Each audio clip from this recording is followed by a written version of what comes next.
할렐루야. 아멘. 오늘 아침은 마태복음 1장 1절 말씀을 통해서 아브라함과 다윗의 자손이라는 제목을 함께 말씀의 은혜를 나누려고 합니다. 마태복음 1장은 예수님의 족보로 예수님의 족보하고 그의 탄생에 관한 기록으로 가득 차 있어요. 마태는 예수님의 족보를 기록하는 일에 있어서 1절에서 그 족보를 결론적으로 먼저 간추려서 말씀합니다. 아브라함과 다윗의 자손 예수 그리스도의 계보라 이렇게 말씀합니다. 예수님이 아브라함과 다윗의 자손으로 오셨다는 것은 그의 신분에 깊은 뜻을 두고 있어요. 신분에 대한 이야기예요. 자, 예수님은요, 말씀이 육신이 되어서 이 세상에 태어나신 분입니다. 그는 성령으로 잉태되었어요. 성령으로 잉태되었다는 말은 남녀의 관계에서가 아니라 성령의 권능으로 잉태되었다는 뜻이에요. 그러면 왜 예수님을 아브라함의 자손이라고 부를까? 예수님의 탄생 언약은요, 이미 창세기 3장에서 여인의 후손으로 약속되어 있어요. 원복음에, 창세기 3장 15절에 원복음에 여인의 후손으로 오실 것이 약속이 되어 있단 말이죠. 그렇지만 하나님은 그 여인의 후손을 세상에 태어나게 하시기 위한 작업으로 아브라함을 그 조상으로 선택했다는 거예요. 아브라함을. 우리는요, 예수 그리스도의 태어나심에 대해서 몇 가지로 생각할 수가 있는데, 그는 원래 아버지 품속에 영원전부터 계셨던 독생하신 하나님이셨어요. 아멘.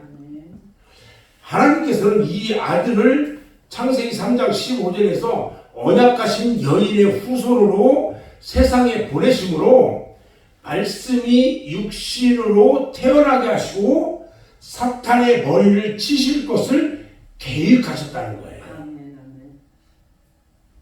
하나님은 이런 계획을 이루시려고 아브라함을 육신적인 조상으로 선택하신 거예요. 그래서 마태복음 1장 1절에서 예수님의 족보를 기록함에 아브라함이 그의 첫 조상으로 등장하게 된 거예요. 자, 그럼 아브라함을 선택한 이유가 뭘까? 하나님께서 아브라함을 예수님의 첫 조상으로 선택한 이유는 아브라함이나 이스라엘 백성들을 위한 것이 아니었고요. 그를 통해서 메시아를 세상에 보내시려는 데 있었다는 거예요. 아멘. 이 유대인들이 아브라함을 자기의 조상으로 막 하면서 이렇게 끌고 오잖아요. 실제 그들이 왜 아브라함을 택했는지 그 원 목적을 몰랐다는 거예요. 그들은. 그를 통해서 메시아를 이 세상에 보내시려는 데 목적이 있었다는 것을 그들이 몰랐을까요? 알고 있었어요. 그런데 그 메시아가 누구인지 그걸 몰랐던 거예요. 왜? 그들은 율법에 빠져서 몰랐던 거예요. 하나님께서 아브라함에게 네 자손이라고 말씀하신 씨는 뭐냐면 예수 그리스도를 가리키는 것이라고 말씀해 주고 있어요. 우리가 지난주까지 공부했던 갈라디아서 3장 16절에 보면요, 이 약속은 아브라함과 그 자손에게 말씀하신 것인데 여럿을 가리켜 그 자손이라고 하지 아니하고 오직 하나를 가리켜 네 자손이라 하셨으니 곧 그리스도라 이렇게 말씀하고 있어요.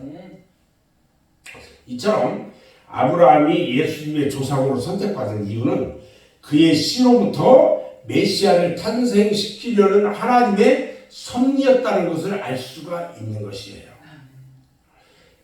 이 같은 하나님의 뜻은 그 그 뜻을 이루기 위해서 아브라함을 갈대아 우르 땅에서 하나님께서 불렀던 거예요. 지금 우리를 이 세상에서 부르시는 것도요, 그의 약속의 자녀로 삼으시기 위해서 우리를 부르시는 거예요.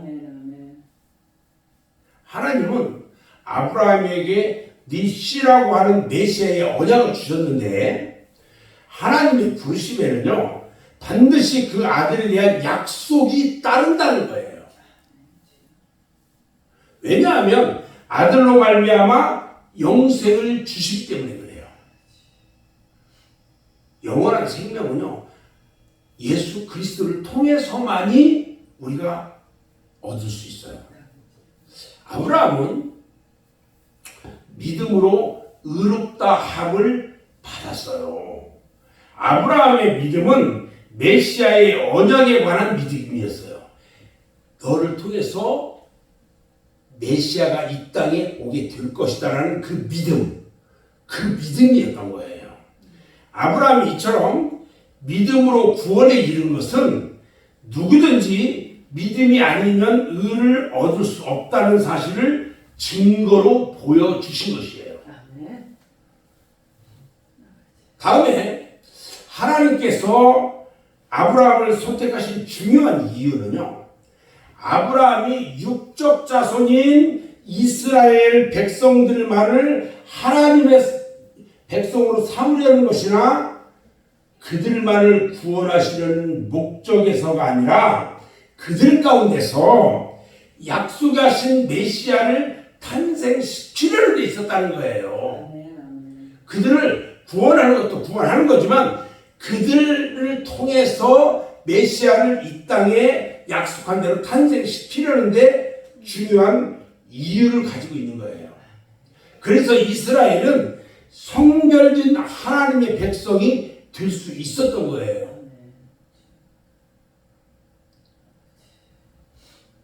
만약에 약속을 했는데 다른 사람들을 통해서 예수님이 태어났다. 그러면 족보가 완전히 뒤가 엉킬 뻔했다. 예를 들어서 윤씨 가문에 이 윤석경 목사가 태어난 것은 이 족보를 통해서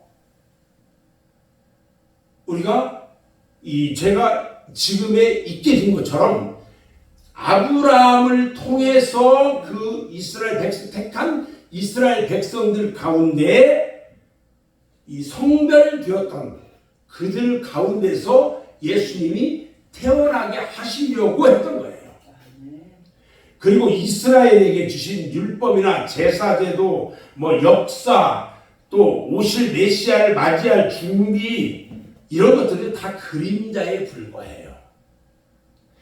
만약에 그런 의미가 없다면은 구약과 신약의 구별은 아무런 의미가 없어요. 그리고 그리스도의 태어나심과 그의 사역의 의미는 다 사라져버리고 말았을 거라는 거죠. 구약에 이 같은 예표와 상징들이 그리스도의 탄생으로 성취됨에 따라서 예표와 상징은 다 사라져버렸고 만민에게 복음이 전파되어 인류 구원의 그 하나님의 뜻이 이루어지게 된 거예요. 자, 그러면 예수님이 다윗의 자손이 되는 이유가 뭘까? 오늘 아브라함과 다윗의 자손 예수 그리스도의 계보라고 했는데 예수님이 다윗의 자손이 되는 이유, 성경에서는요, 왜 그리스도를 아브라함의 자손만으로만이 아니라 다윗을 등장까지 시켜가면서 아브라함과 다윗의 자손이라고 말씀하고 있느냐? 성경에서요, 그리스도를 다윗과 연결시키는 이유는요, 그리스도의 영원한 왕권이 다윗의 왕권을 계승하는 데 있다는 것을 보여주기 위한 거예요. 아멘. 그리스도의 왕권이 아무 천민에게 태어났다면 왕이 아니라는 거죠. 왕권에 대한 것이기 때문에 다윗의 왕권 가운데 있었다는 것을 이 영원한 그리스도의 왕권이 이 다윗의 왕권을 계승했다는 것을 우리에게 말씀해 주기 위해서 했던 거예요. 이사야서 9장 6절 말씀을 보면요. 장차 오실 메시아는 평강의 왕이라고 말했고요. 다윗의 위에 앉아서 그 나라를 굳게 세우실 것이라고 말씀해 주고 있어요. 우리 구주이신 예수님은요. 다윗의 왕권을 계승할 우리의 영원한 왕이 되시는 분입니다. 아멘. 왕은 그의 백성들을 다스려요. 우리는 우리의 왕이신 예수님의 다스리심에 순종해야 할 그의 백성들인 거예요. 아멘. 오늘 말씀을 마무리할 건데요. 이처럼 예수 그리스도는요. 아브라함과 다윗의 자손으로 오신 분입니다. 우리는 그리스도와 동일한 혈통을 가진 하나님의 자녀이에요. 갈라디아 3장 29절에 보면 너희가 그리스도께 속한 자면 곧 아브라함의 자손이요 약속대로 유업을 이을 자다 이렇게 말씀해 주고 있어요. 하나님은 영이시기 때문에 하나님의 자녀가 되는 혈통은요 육신에 있는 것이 아니라 하나님의 방법 가운데 있는 거예요. 우리는 마태복음을 공부하면서 우리의 왕이신 우리 주님을 더 깊이 하나하나 깨달아 가야 돼요. 더욱 깨달으면서 주님을 더욱 알기를 주님의 이름으로 축원합니다. 아멘.